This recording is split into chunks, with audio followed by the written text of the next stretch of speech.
Salut à tous, j'espère que vous allez bien. On se retrouve aujourd'hui. Je vous souhaite un bon dimanche.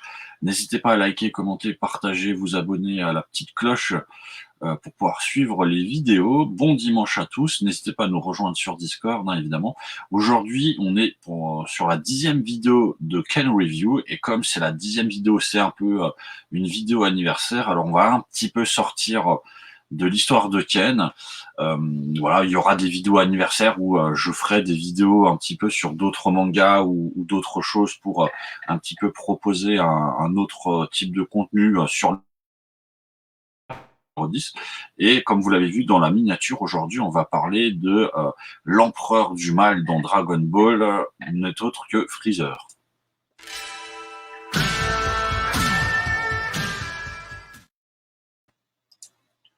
Alors, comme vous l'avez vu, hein, on va parler de Freezer et principalement en fait de son futur allié. Là, je rebondis sur ce qui s'est passé dans le film Dragon Ball Super Broly, qui est sorti quand même en décembre 2018, donc il y a un petit peu plus de 2 ans maintenant. Et à la fin du film Broly, donc je vais éviter de vous spoiler le film pour ceux qui ne l'auraient pas vu, mais en tout cas, à la fin du film, on voit Freezer qui dit pourquoi est-ce que moi je n'aurais pas le droit d'avoir aussi un allié, en faisant référence à Goku et Vegeta qui sont toujours à deux et lui qui est tout seul. Donc je reviens un petit peu justement sur ce moment-là de Freezer, et on va essayer de voir dans cette vidéo qui sera une vidéo assez rapide, hein, quel pourrait être le futur allié de Freezer, et voilà, comment est-ce qu'il va le rencontrer, qui ça peut être, comment ça va se passer. Alors, on commence avec des alliés qui sont, enfin un futur allié qui pour moi est un allié qui peut être assez probable, mais qui sera peut-être un peu compliqué à Freezer de trouver, puisque tout simplement la première personne à qui j'ai pensé n'est autre que le général Zorg, hein, qui est le père de Freezer. Alors il faut savoir que le général Zorg, normalement dans Dragon Ball Super, est mort et se retrouve en enfer, ce qui obligera Freezer, s'il veut le rejoindre, à le ressusciter. Alors c'est pour ça que c'est un peu problématique pour moi pour deux raisons. La première raison, tout simplement, c'est parce que le général Zorg, c'est le père de Freezer. Là, on est quand même sur un Freezer qui est devenu l'empereur, enfin qui s'octroie le titre d'empereur de l'univers, etc.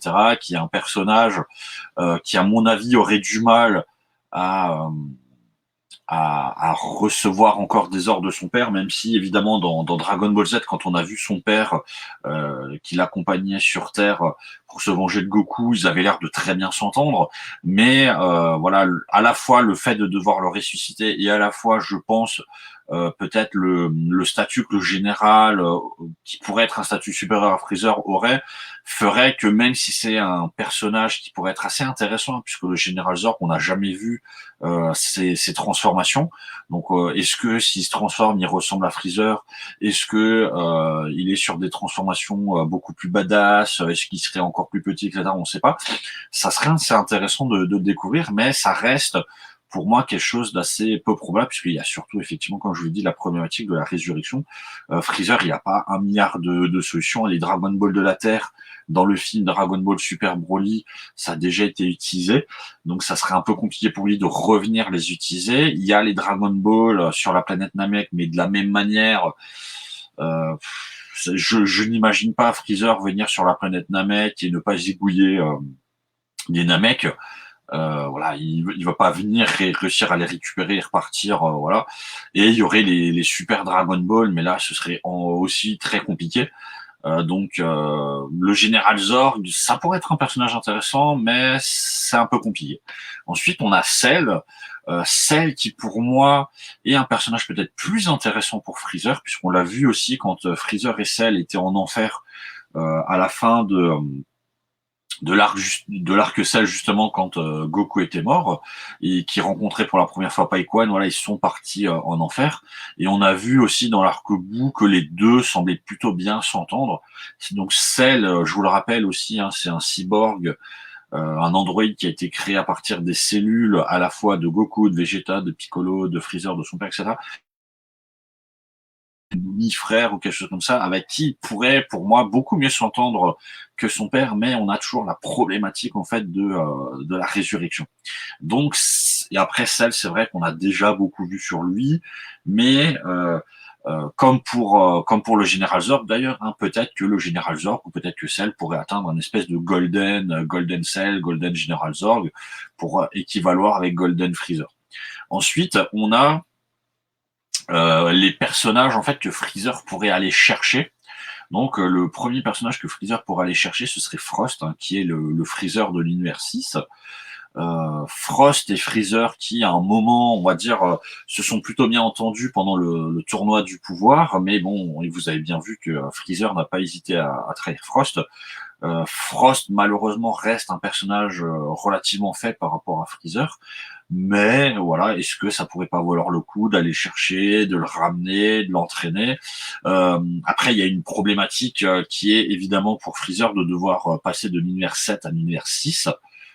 Et pour ce faire, comment est-ce qu'il le ferait? Est-ce qu'il sera en mesure d'ouvrir une brèche? Est-ce qu'il faudrait qu'il aille voir Beerus ou Whis pour qu'il essaye de passer? Donc là aussi, il y a un personnage qui pour moi est beaucoup trop faible et pas forcément assez intéressant. Un personnage qui serait pas vraiment un égal de Freezer, mais qui serait plus vraiment une marionnette. Et après, il y a aussi cette difficulté d'aller le chercher. Ensuite, on va passer à des personnages qui pour moi sont potentiellement vraiment possibles. On a d'abord le personnage de Cooler. Puisque Cooler, voilà, c'est un personnage qui a été introduit dans les films et c'est le frère de Freezer.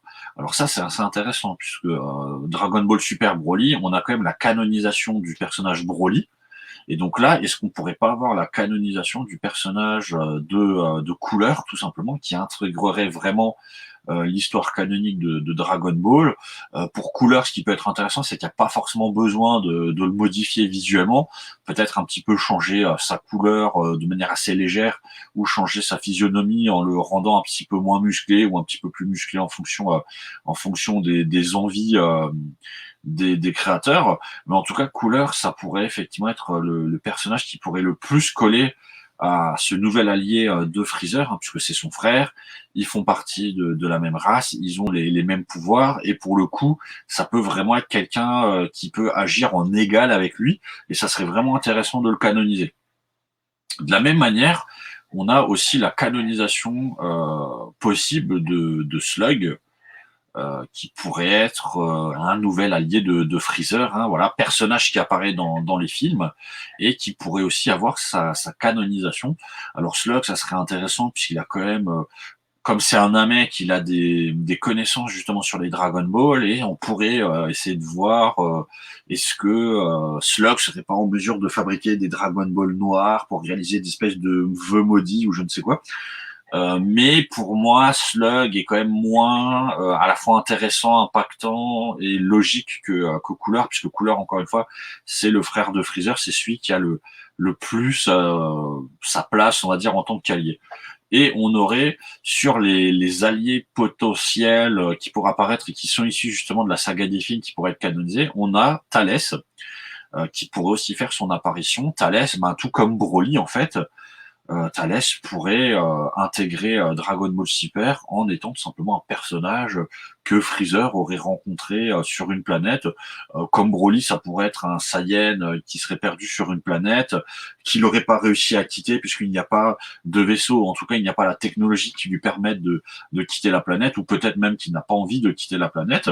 Ce qui pourrait être intéressant par contre avec Thalès, c'est que lui se retrouve sur une planète où en fait, il est devenu le roi de la planète. C'est-à-dire que voilà, il pourrait y avoir une population qui serait relativement faible. Il aurait peut-être même réussi à avoir des enfants avec les habitants de cette planète. Et ce qui pourrait être pas mal avec Thalès, c'est que Freezer se fasse un allié Saiyan, en sachant que maintenant Freezer sait comment faire qu'un Saiyan se transforme en Super Saiyan. Donc ça pourrait être intéressant de voir est-ce que s'il y avait ce Thalès, il serait en mesure de se transformer ou pas, que Freezer essaye de faire en sorte qu'il se transforme, qu'il essaye aussi justement en s'entraînant avec lui de le rendre plus fort, hein. et on aurait voilà un personnage qui pourrait peut-être avoir d'autres, comme dans le film. Est-ce que ce serait un Thalès qui serait accompagné de sa propre escouade? Est-ce que ce serait un Thalès qui serait accompagné de d'autres Saiyans qui auraient pu survivre? Est-ce que ce serait un Thalès qui aurait des enfants, qui aurait déjà atteint le niveau Super Saiyan, etc. Ce serait assez intéressant d'avoir ce Thalès-là qui nous serait présenté. Ensuite, on a aussi, puisque Freezer, il a quand même eu l'occasion de passer assez de temps avec les guerriers Z, de voir un petit peu qu'est-ce qui se passe. Il y aurait quelque chose qui pourrait être très intéressant avec Freezer s'il se cherchait un allié. Ce serait tout simplement, il a eu l'occasion de voir ses 17 et ses 18 à l'œuvre. Ce serait intéressant de se dire, ah, ben tiens, et si comme allié je me trouvais un cyborg ou un androïde. Et donc moi j'ai tout simplement pensé à Mecha Freezer. Voilà, on a très bien vu que l'armée de Freezer avait la technologie suffisante pour le mécaniser, mais est-ce qu'ils n'auraient pas aussi la technologie pour, tout simplement, imaginons, fabriquer un clone de Freezer et le mécaniser? Alors pourquoi le mécaniser? Ce serait tout simplement pour que Freezer ait justement le contrôle de ce clone. Et ça, ce serait vraiment intéressant d'avoir un espèce de Freezer 100% Freezer et un Mecha Freezer qui serait un cyborg clone au service de Freezer. Et ça ferait, je pense, dans un combat, vous voyez le Freezer normal et un Mecha Freezer qui combattent ensemble, ça aurait une assez grosse hype. Et de la même manière, je me suis dit, ça pourrait aussi être pas mal si il y avait non pas un cyborg clone, etc., mais plutôt un Android, donc 100% mécanique, mais un peu en mode Metal Cooler. Donc ce serait un espèce de Metal Freezer, et Freezer se fabriquait, enfin trouverait un moyen de fabriquer des espèces de copies, alors voilà, 10 copies, 100 copies, 1000 copies, de lui qui seraient des versions métalliques Freezer. Et de la même manière que Metal Cooler, voilà, vous le verrez débarquer sur Terre ou on ne sait où sur une autre planète, avec, comme ce qui s'est passé encore une fois dans le film Dragon Ball Super Broly, quand il arrive sur Terre et qu'en arrière on voit Sparagus et Broly, et là on aurait Freezer et avec un Mecha Freezer qui serait en arrière ou plusieurs et qui mettrait un petit coup de pression sur les guerriers. Et pour terminer, qui pourrait encore être un allié de Freezer. Alors voilà, vous avez l'image du commando Ginyu. Évidemment, ce ne serait pas le commando Ginyu, puisque voilà, ils sont en enfer où Ginyu, voilà, il est utilisé comme running gag. Mais par contre, ce serait tout simplement un personnage. Enfin, ce serait un membre en fait de l'armée de Freezer. Alors pour moi, là, il y a deux options. Soit ce serait un membre de la nouvelle armée de Freezer, donc comme on l'a pu le voir dans les films par exemple avec Shizami et autres, on a des nouveaux personnages. Après pour moi la problématique c'est ce qui est présenté dans le film ou dans la série, c'est que ils ont le niveau de Zabon et Dodoria.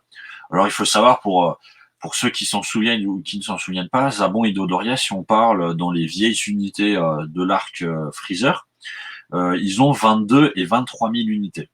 22 et 23 000 unités, c'est vraiment, à l'heure actuelle, c'est rien du tout. Hein. Je veux dire, voilà, quand on voit la première fois où Goku se transforme, la première fois en SSJ, il est déjà à un niveau stratosphérique. Mais, par exemple, Vegeta, quand il arrive sur Terre pour la première fois, il a 18 000 unités. Kiwi, qui est le rival du début de Vegeta, il a 19 000 unités.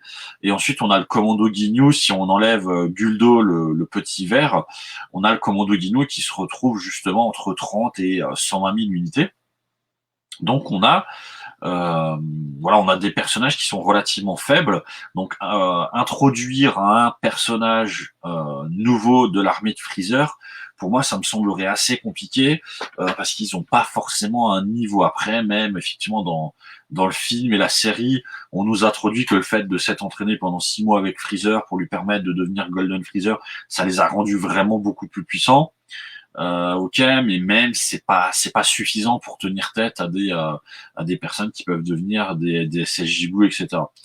Et après, il y aurait une autre option au niveau de l'armée de Freezer, ce serait des anciens de l'armée de Freezer, donc des gens qui étaient vraiment là à l'époque de l'arc Freezer, Et là, moi, je penserais peut-être, on nous a présenté justement des guerriers d'élite. Donc les guerriers d'élite dans l'armée de Freezer, c'est à peu près des gens qui ont, à partir de 10-15 000 unités, vous devenez un guerrier d'élite, hein. Raditz, lui, c'était considéré par exemple comme un guerrier assez faible. Nappa, avec ses 4000 unités, c'était un guerrier, on va dire, moyen. Vegeta, avec 18 000 unités, c'était un guerrier d'élite. Donc à partir de 18, enfin à partir de 15-20 000 unités, vous êtes un guerrier d'élite. Zabon et Dodoria à 22 et 23 000 unités, c'était les gardes du corps personnel de Freezer. Donc on peut partir quand même, on peut se dire, ah, si à 22-23 000, ce sont les gardes du corps de Freezer, ça veut quand même dire qu'ils sont plutôt dans le sommet de l'élite. On nous présente le commando Ginyu qui est encore au-dessus, mais le commando Ginyu, comme son nom l'indique, ben, c'est un espèce de commando d'élite qui fait des missions, etc. Donc, on pourrait supposer qu'il y avait peut-être, sachant que le commando Ginyu, il y a le capitaine Ginyu. On pourrait supposer qu'il y a des gens qui avaient vraiment des titres de commandant, de colonel, ou peut-être même de général inférieur au général Zorg. Voilà. Il peut y avoir pour moi, il y aurait peut-être au grand maximum 5 personnages qui auraient un niveau similaire ou au-dessus. Donc si on parlait d'unités, ce seraient des personnes qui auraient entre 50 et 150-200 000 unités grand maximum. Et pour point de comparaison, c'est à peu près l'équivalent de la puissance de Goku justement quand il affronte le commando Ginyu. Au début, il est à 180 000 unités. Donc ce serait ce Goku-là. Là, on aurait des anciens donc de l'armée de Freezer qui auraient pu peut-être soit déserter, soit pris possession d'une planète ou d'un système solaire et avoir décidé de ne plus servir Freezer en pensant qu'il était mort.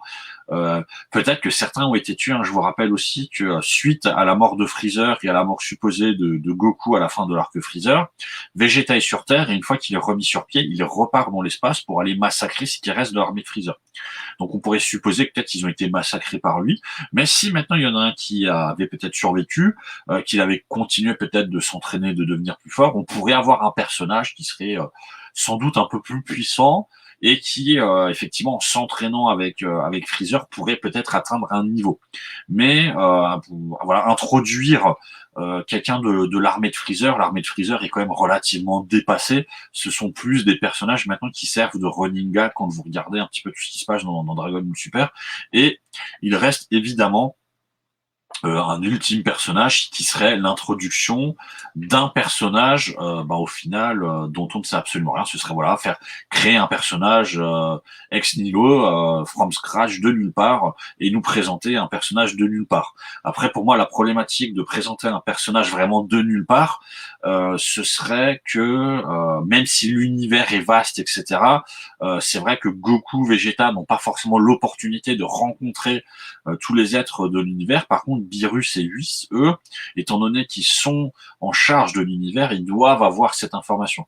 Et avoir des personnages qu'on nous présente ex nihilo, qui vont devenir des alliés de Freezer et qui n'étaient pas du tout repérés par Whis ou Beerus, ça me semble voilà un peu bizarre. Par contre, avoir un personnage comme Cooler, qui serait voilà dans une partie de l'univers qui n'aurait pas forcément eu de relation avec Beerus puisque Freezer avait déjà des relations avec Beerus, ou un personnage comme peut-être Thalès qui serait un personnage relativement fort mais voilà qui sans entraînement spécial avec Freezer ne tiendrait pas comparaison avec les autres personnages des guerriers Z.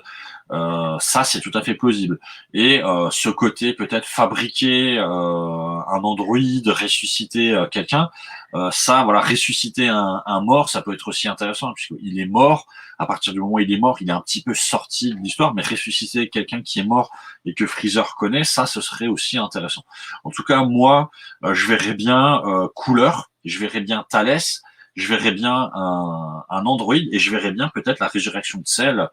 Ce sont les 4 points les 4 alliés qui seraient vraiment le plus hypant, je pense.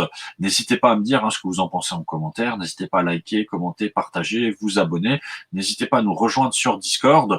Moi, je vous remercie de nous avoir suivis. On se retrouve la semaine prochaine pour une vidéo dédiée à Ken ce coup-ci. Et je vous souhaite un super bon dimanche. Ciao!